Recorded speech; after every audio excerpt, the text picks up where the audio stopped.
This is the day that the Lord has made, and this is your first podcast with Arise All Daughters this season. And we just coming to you today with Women's History Month and highlighting women this month that are doing some fantastical, phenomenal things in all areas of life and understanding what they go through as they get to where they are. So today we have with us Jasmyn Sylvester, Vice President in a commercial real estate managing company, also President of the IREM chapter of Georgia. And we just want to talk to her today and let her know that we see her. And in this History Month, she's making history of her own. So let me introduce Miss Jasmyn Sylvester to those that don't know her. She is a phenomenal young woman, and I just want to say welcome, welcome, welcome, Miss Sylvester. Thanks for having me, Mrs. Pugh. You are more than welcome. Oh, this afternoon we're going to be talking about women climbing up with a load. And from my understanding, you are currently the vice president in a commercial real estate managing company. Is that correct? Yeah, I'm Vice President of Property Management for our East Coast Division. Okay. And I also understand that you are the president of the Georgia chapter of IREM. Will you give us what does IREM stand for? Sure. Excuse me. IREM is the Institute of Real Estate Management. Our focus is really on educating property managers in every particular class, whether it's retail, shopping center spaces, residential, single family homes, mixed use, where you have a little bit of shopping and homes in the same space. But we really provide education and resources to property managers to obtain their credentialing, whether it's their certification of property management, their accreditation of commercial management, or accreditation of residential management. So we are the vehicle for educating property managers along the ethical standards that we like to practice as well.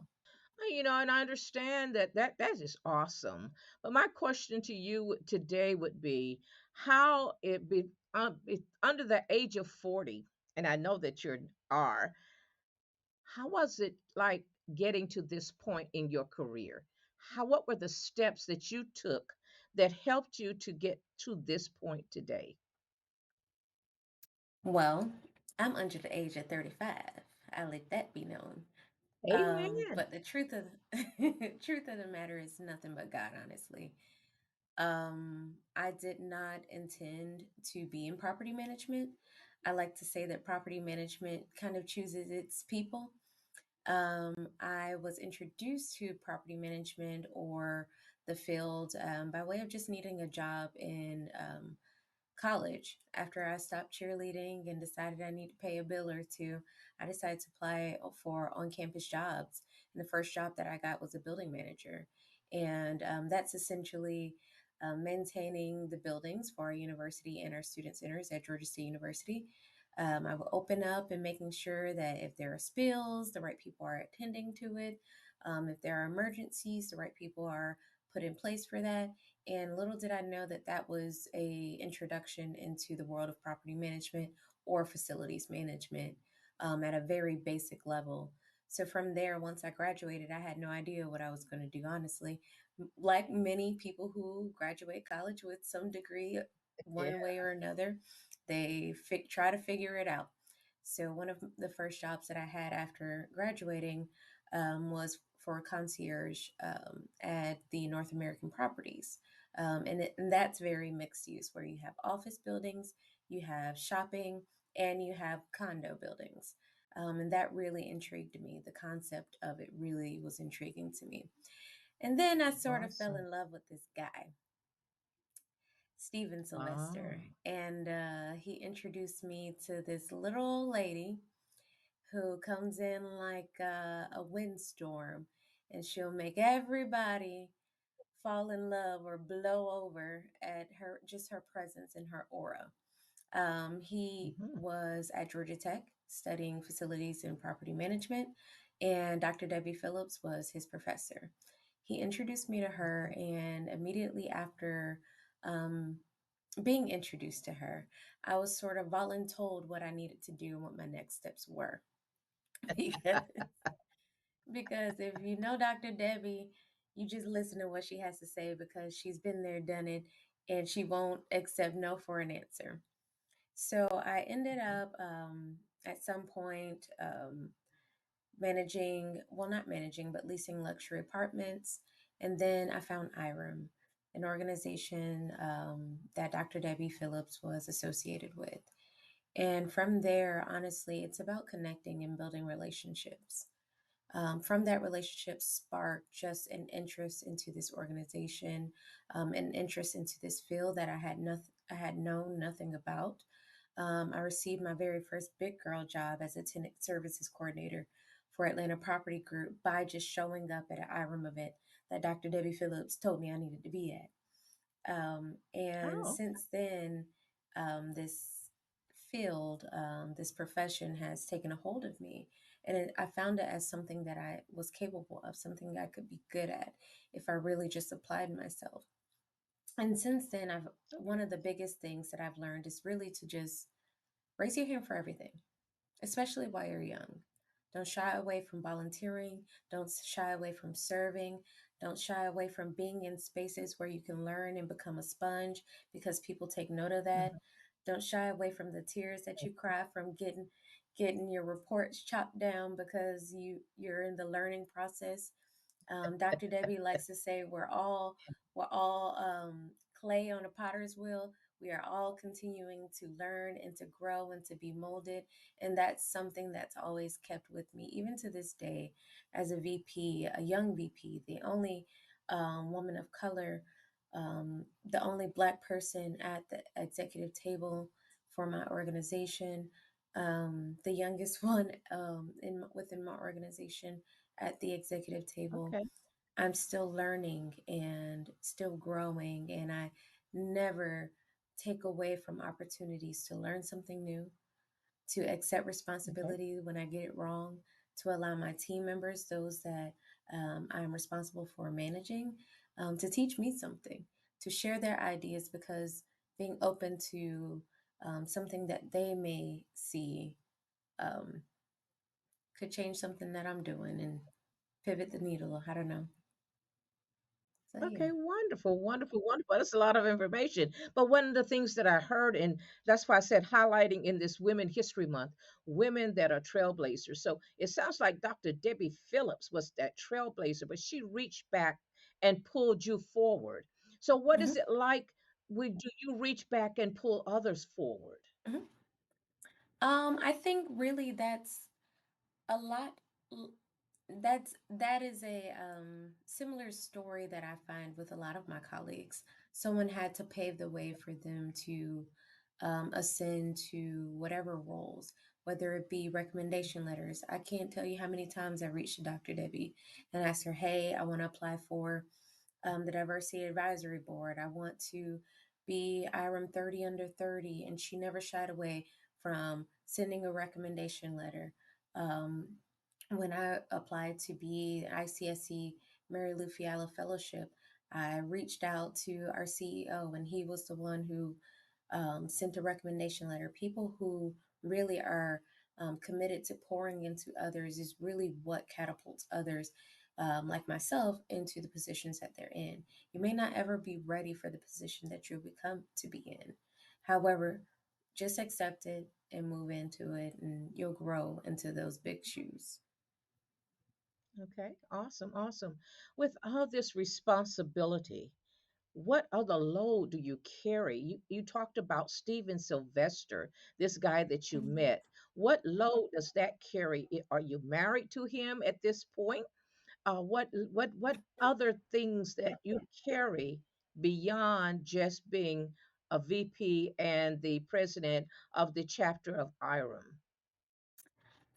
Yeah, I am married. I did marry that man. He got me a job. I was gonna marry him. Got me a few jobs. Um, Okay, talk about networking. That's the kind of networking you need to have right there. awesome, No, I've been awesome. married since 2017. So what? This is year six for us, seven coming up. I don't know. somewhere around there. We have a little boy who will turn 4 on Monday. So I'm a mother, I am a wife, I'm VP and president, or whatever titles you want to put on that, but I wear many hats. And juggling and finding balance of that is something that I'm still learning, something that I'm still trying Okay. to find my way in, and can weigh very heavily. This morning, while I'm on the airplane, it's before 7 o'clock. My son is getting ready for school, and his daddy's got me on FaceTime with him, and he is losing it. He is in complete tears and shambles, and he's just like, "Mommy, I want you to come home," but I know that I cannot, because the things that I'm doing right now will set him up for a future that he's not even knowing about yet. And it's hard. That mommy guilt, I don't, it's hard to say that men don't carry that, because I know that they miss their children. But when you think about the Mhm. responsibilities of a mother, and a mother who's really involved, that mommy guilt is something that no one can really fully understand. And that ache in your belly when you're on the plane and knowing your purpose and why you're doing the things that you're doing. Um, it's really hard. But before I left, I made sure that there was a lasagna for them to eat, because daddy don't have to worry about that. I earned his uniform for the next 3 days, so daddy don't have to worry about that either. The dishes are clean, Okay. the clothes are washed. We don't have to worry about that. So it's those things that make me Okay. feel like I'm not stealing away from family time, and doing what I need to do to take care of them too. But that's a phenomenal load. How often are you having to be away? And with that, is it what type of struggle does that really put on you? So right now, I used to travel a lot more frequently, at least once a week. Right now, as I've advocated for myself, because I definitely understood that I wanted to be home a little bit more often. Um, Mm-hmm. and I wanted to be just more available to my team members as well. I dialed it back a Mm-hmm. little bit, so I'm at least away once a month. And then right now, I'm visiting Chicago, our headquarters, every other month, so that I can, just have a little FaceTime with my colleagues here, and being in person in meetings, which definitely resonates a different message when you're in person. Um, but it is tough, because society tells you what you should be and who you should be as a wife, and what that's supposed to look like, and who you should be and what you should do as a mother. And the little person in your head tells you maybe you're not doing it right, and some days you won't. But trying to figure out what that looks like for myself has been the biggest challenge. Okay. You said something very clearly. You advocated for yourself. In that advocating for yourself, what is there any fear that because you did so, and the reason why you did, because you wanted to be home more, because you're saying that your office, the main office, is in Chicago and you live in Georgia. So, how is advocating for yourself? What fears or what um let's see, how do you feel about that advocating, and what did you do to help you that would help other women in looking at what their positions are and how to go forward without people thinking they're just overbearing? Hmm. My husband likes to say the squeaky wheel gets the grease. Um, Mhm. he's more open to open his mouth than advocating for himself, and I think that's very indicative to our society. I think men are more inclined and more expected to speak up when they want to raise, to speak up when they want a new position, or to have movement within a company, or to be mentored. Um, Women, specifically for women of color, I think are often just trying to make ends meet, or just happy to be here, not trying to make a whole lot of noise, and want to make sure that, we don't want to ruffle the feathers too much, because we're the only one and we don't want to mess things up. And that is a Mm. lot of fear. It takes a lot of courage to really speak up and to say anything. However, I think sometimes when you have ascended to a specific position, um, Okay. it comes with a little bit more courage. It buys you a little bit more grounds to stand on a little bit. So it's easier to Right. say something because the Mm-hmm. alternative is they could lose you. And that was a little bit more of the driving factor than anything. But I can't lie and say that I wasn't afraid. Um, but I knew that I couldn't go on how I was. I had the biggest portfolio in the entire company, including senior property managers, etc. All of the other VPs were Wow. managing workloads that are way smaller than mine at the time. And in terms of equity, if I was going to be someone who claims to be a diversity, equity, and inclusion advocate, the first piece is advocating for myself. It's not fair that other VPs don't are not required to have the same workload, but also managing the same amount of Right. people, especially someone as green as myself. Mm-hmm. I'm still learning the ropes. In order to be available and accessible to my team, I need to be at the desk so that I can be here. Right. So I had to be Right. strategic. One, it comes with strategy, especially if you're a woman of color. You have to be thoughtful about your approach oftentimes. You have to be Mm-hmm. calculated in terms of how you talk to people. I always tell my team, don't bring me a problem without a solution. So I was prepared with the solution. Don't bring me more problems. I have enough on my own plate. And that's the approach that I take with anything and everything that I present. Oh, So that's what I did. And I was able to um, pivot in a way of highlighting another team member and growing them and letting them know that they were ready. And since then, are trying to convince me to get rid of some more properties. So I'm a little bit more hesitant oh, about wow. that piece of it. But yeah, Okay. With more properties. Wow. Okay. So you talk about being a woman of color in the industry that you're in, and you've talked about the fact that there a lot of times when you sit at the table, you are the only woman, young woman of color. So how does that fit into where you go from here, I from think I've being a been very VP, intentional. possibly some other places? I'm sorry. Yeah, I think I've been very intentional because I've always had to navigate spaces on my own. Starting off at my very first job as at the Atlanta Property Group in my office, I was the only person of color outside of the staff working in Mhm. the bathrooms cleaning up. Um, Going on to Benchmark when I was a property manager there in Jacksonville, same thing. I was the only Mhm. person of color. And there were a lot of times where my hair was the topic of conversation, where I've had to close the door because they were celebrating Trump's election. I've had questions about my ethnicity and things of that nature.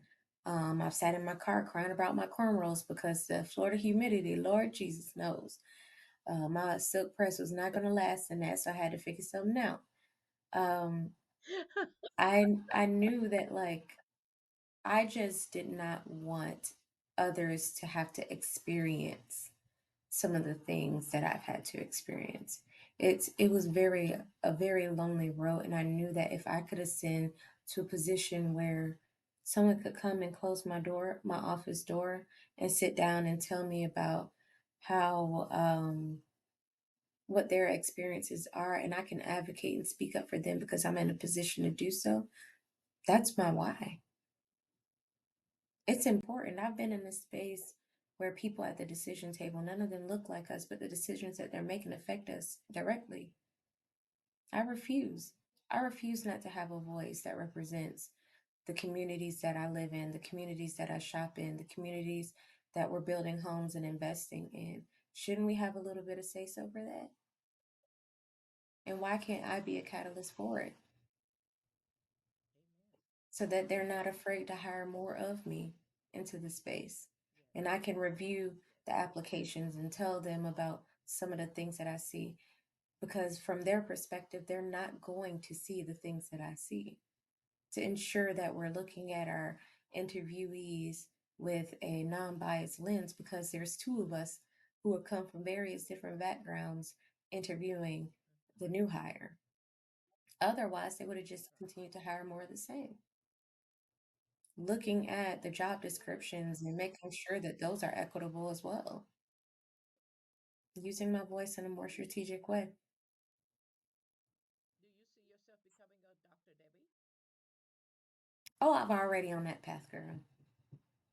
I got a recommendation letter I got to write Wednesday. I just I don't believe the only way that I can ever repay her, because let me tell you something. She don't need another shoe. She doesn't need another picture to hang up in her office. There's nothing that pouring when someone sees something in you and inspires you to greatness and just encourages you to unlock your own potential, there's nothing that can repay that, right? And the only way you can repay that is to pay it forward. And so there's a lady by the name of Ann Sweeney that did that for Dr. Debbie. And so for every Ann Sweeney, there is a Dr. Debbie, there is a Jasmine, and there will be someone else. And so it's just a ripple down effect. You can light a million candles with one flame. And I believe that. Amen. Awesome, awesome, awesome. So, how do you see yourself in helping other women of color to be introduced to what you do for a living? Because I don't think it's really known what you do in the African American community or the Latino community. So, how do you introduce others to the property management groups? I think that's a challenge we're having industry wide. Just introducing people to our profession in general, letting them know that it's here. But there are more real estate programs being developed um, in many different colleges. The hardest thing, though, Hmm. is the curriculum that's being taught isn't necessarily property management focused. It's more driven and focused where the money is, financial analysts, um, Hmm. who was going to pay, not the doers like myself Right. in property management, the boots on the ground. So we are trying to be more thoughtful in our approaches. We do have an outreach team that we go and talk to high schools. I'm working right Hmm. now with one of our industry partners. His name is Jermel. Hmm. He is with Pest USA, and they are working with this program called Next Gen, where they introduce high school students, like Thurl High School, to other parts of just careers that you may or may not need to have a degree for. To let them know that there Right. are other Right. things out there, like being pest control or garbage pickup or landscaping, being an electrician for the lights. We need electricians. We sign large contracts for electricians. We sign large contracts Okay. for HVAC technicians. The contracts that go out Okay. the bills that go out every month for our properties alone for Hmm. landscapers is well over tens of thousands of dollars every month. So to really be able to expose students to the world out there for them, an opportunity, we're really trying to become more creative and intentional about that, and finding, Okay. and for me in particular, joining those initiatives. There was an HBCU task force that I was a part of, trying to introduce what we do with iRoom to HBCUs and the like, partnering with some Okay. of my colleagues that are in other organizations, other companies that know what I do. Hmm. They know where my passions lie. And connecting with college students has really been a thing for me here lately. Connecting with Georgia State, where I went to school. They now have a real estate program. Oh, So I was able to actually send some of those students to our global summit to really expose them to what we do, and just another avenue to career success. awesome. Awesome. Have you partnered with any other schools or been able to introduce this to any other colleges? Not yet. We do have a presence at University of Georgia. Are connected to the real estate programs and the business program at Morehouse and Spelman College, as well as Georgia State, Okay. and a few other students spread out through the U.S. One of our outreach team members with IRM and our DEI committee. They do high school um, career fairs, which allows them to Okay. um, expose some students. And most of the time, they think we just sell houses. So we're trying. Okay. Do you have to have a degree to be a commercial property manager? No, you don't. And that's something that most people don't know. You can start out as a leasing agent if you worked at Starbucks or Smoothie King and have some commercial customer service experience. You can start off as an assistant property manager here. My one of my assistant Oh, property managers, she comes from a background of healthcare, but she has great interpersonal communication skills. She has wonderful organizational skills that allows her to be the perfect candidate for an APM. You get here and you get in the environment, you learn and soak up everything that you know, and you can ascend to being a property manager. So it's really about applicable awesome. skills, and that's one of the things in terms of DE and I work that we're trying to really open minds to. Diversifying our pool, not thinking that everybody has to come from the same mode to get here. Okay. Okay. So where next for Jasmyn Sylvester in terms You of tell me, if girl. you are going to stay? No telling? You closer to What the would you you closer like to to the cross see than I be? am.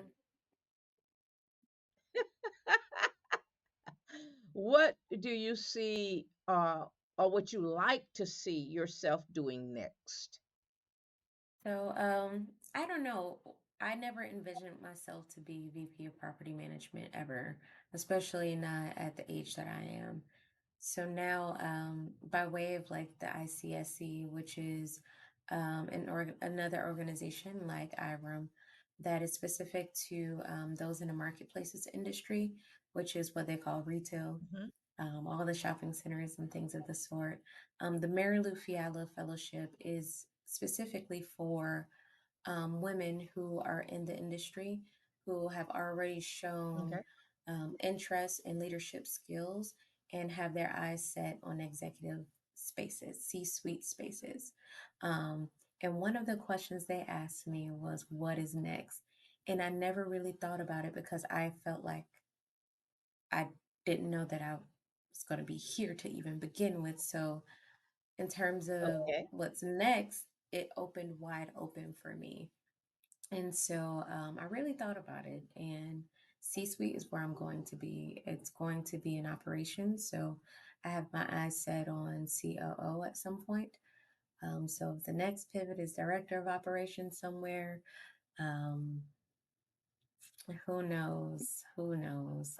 But I really want to build teams. I really love governance and understanding and being a part of the discussion on how organizations within our industry work and being the catalyst for making Okay. those decisions for teams and Mhm. structures of the company. That's what I want to do. Awesome, awesome, awesome. Miss Sylvester, you have been awesome. You are an awesome, phenomenal young woman. And I look forward to seeing you climb even further up the ladder. Also, in all of this, what's your husband's feelings? I have to ask him. I don't know, child. He wants to retire. He said his money is He on wants to me, honey. retire. He said he want to be a stay-at-home dad. And I was like, for you to what, get on my nerves every day? No. My grandma say a man don't work, don't eat. So he gotta go. And that's it. No, he is So one you of my work from biggest home. supporters. So he is always telling me to stop believing my negative Nancy in my own head and telling me to stop shutting off opportunities just because I don't think I'm ready yet. He is Right. someone who's always supported me. He is a true partner. When I'm away, I don't have to worry. When he's away, he doesn't have to worry. We are the best team that there is. When he goes right, I go left, and we meet somewhere in the middle. Awesome, awesome, awesome. It has been quite a pleasure talking with you today. Just know that you have awesome, awesome perspective. And I'm looking forward to you pulling who will be the next Jasmyn Sylvester that you pull up to follow in your footsteps as you followed in many others. And that's what is women are all about. Helping other women to see the potential that we don't have to settle for what's less than anybody else. And I thank you Yeah. for your time and your energy. And I thank you for being a phenomenal woman.